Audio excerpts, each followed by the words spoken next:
The Boston Celtics are an absolute problem, and mainly because their owners are absolute psychopaths and are willing to pay like $500 million in the luxury tax to keep this team together. Now, it makes sense because they're the fourth most profitable team in the NBA, and everyone is now back and long-term extended. Brad Stevens got the green light from ownership, and everybody's back. The number 4 rated net team of all time, completely back together for next year. Crazy work. Let's take a look at some of the extensions. Jayson Tatum, 5 years, $315 million. I mean, that is some big time bucks. And I mean, hey, shout out to the Celtics owner, all right? Or their ownership group for pulling out the big bucks, putting their big boy pants on, and hey, we're going to pay for this team to stay together, and we're going to see if we can be the first team to 4-peat. Because hey, looking at this squad right now, there is a decent chance it happens with everyone under contract for the next 4 years, including Sam Hauser, who just got 4 years, $45 million, Derek White, 4 years, $126 million, and it's actually kind of smart because there is a looming, with the new TV deal and everything, the salary cap should absolutely explode, and some of these contracts that are long-term could be seen as value contracts, pennies on the dollar. Sam Hauser coming off a year where he averaged 9 points a game, 45% shooting from the field, 42% from three, plus defender, one of the best catch and shoot guys in the NBA, so you got to bring him back, which makes sense. But the tax bill is going to be crazy. Their payroll will be about $230 million, which by the time the 2025-26 season rolls around, which, granted, the new TV deal will be in place, so maybe the Celtics are just absolute geniuses. They're taking a big risk here, taking a big gamble, and hoping that salary cap explodes, but if it does, they look genius. If not, they're going to be paying a lot of money. They're also going to have a lot of restrictions, which is what we're seeing here. They cannot include cash in a trade, and they cannot do any 2-for-1 deals. Every deal has to be 1-for-1 with the player they're bringing in's contract not exceeding the player that they're sending out. First round picks 7 years out are now frozen that they are in the second apron for the second consecutive year, and their pick will be moved to the end of the first round. So they're picking at 30 pretty much for the next good while. But they have all their picks, and Brad Stevens has proven in this draft that he knows what he's doing late in the first round. It's honestly an absolute... Brad Stevens should be the highest paid GM in the NBA by being able to keep all of these first round picks and still assembling the squad and bringing in Baylor Shireman, adding him. I mean, they already have an elite scheme under Joe Mazzulla, of course.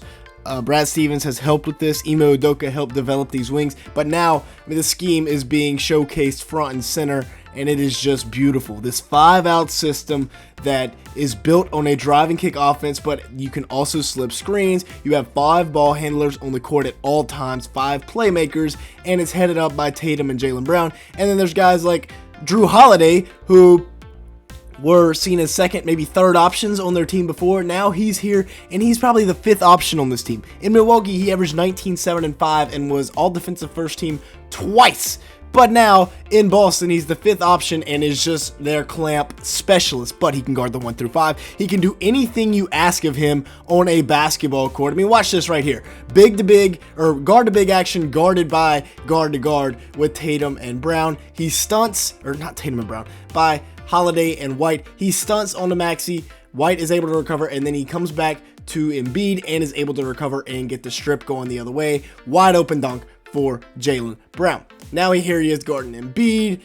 Interesting shot selection there, but you know what? It's whatever. And then here, back to this offense, the 5-out. In transition, it is deadly because you can have Al Horford trailing, and you can kick it to him for the 3. This is a deadly play right here. Just beautiful basketball. 5 guys all in sync. The Mavericks don't rotate quick enough, and essentially when you blitz this ball screen or this exchange, and your defense is pretty much cooked. And that's partly Luka being lazy, but partly game planning on the Jayson Kidd side of things. Now, Jaylen Brown is probably the most disrespected superstar in the league, right? But this man is so deadly. Watch this play right here. Hero is 100% expecting him to try to go by, and he shocks him so much with this pull-up 3 that he nearly falls over on his face.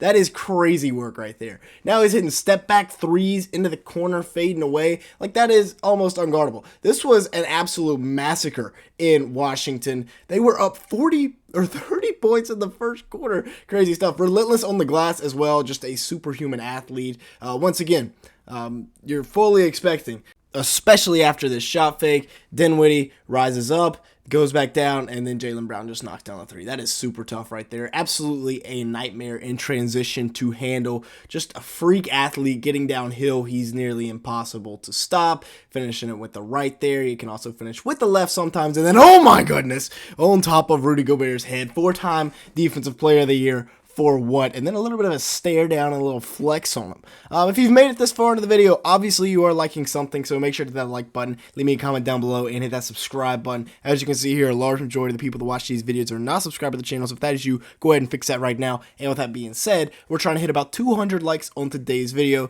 so if you could help us out with that by hitting the like button, it'd be greatly appreciated. Now, with that being said, let's go ahead and get back to looking at this scheme that they have put together, and it all revolves around, like I said earlier, Jayson Tatum and Jaylen Brown getting paint touches and getting to the rim. We talked about Jaylen Brown being great, but Jayson Tatum is so elite. I mean, look at this. Getting downhill, he doesn't get the credit he deserves, but as a 6'9" slasher, when he remembers he's 6'9" and goes downhill, he is nearly unstoppable. The driving kick there, Jaylen Brown is a really, really good shooter off the catch. It's when he tries to do all these other things that sometimes he gets messed up. But, I mean, Jayson Tatum is also very tough going downhill. We talk about Jaylen Brown, giving him all of the credit, but when he gets going downhill, Jayson Tatum is a load to stop. Right here, just a jab step, or not even a jab step, one dribble, spin, and then dunks on Daniel Tice. That is tough right there. Taking the rookie Kobe Brown to school. He's so good. Getting downhill. Also, really doesn't get enough credit for the passing that he does. Everybody just wants to hate on Jayson Tatum.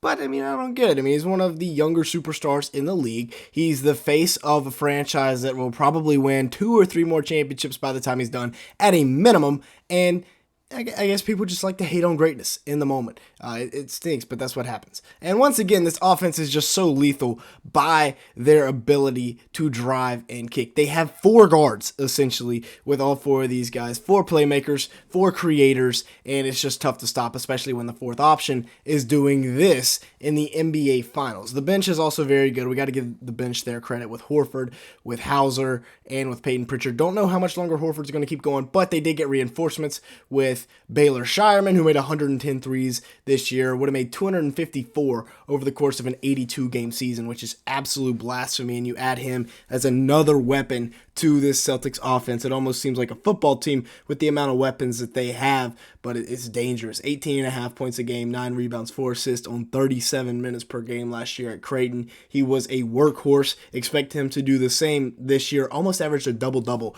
as a 6'6" wing while shooting 38% from 3 on 8.3 attempts, which is elite at the college level for that high volume. Baylor Shireman's going to be really, really good in Boston this year. Boston's fans will love him. And then Hauser being back. I mean, they got everybody back. They even have Jaden Springer, who could be a breakout star.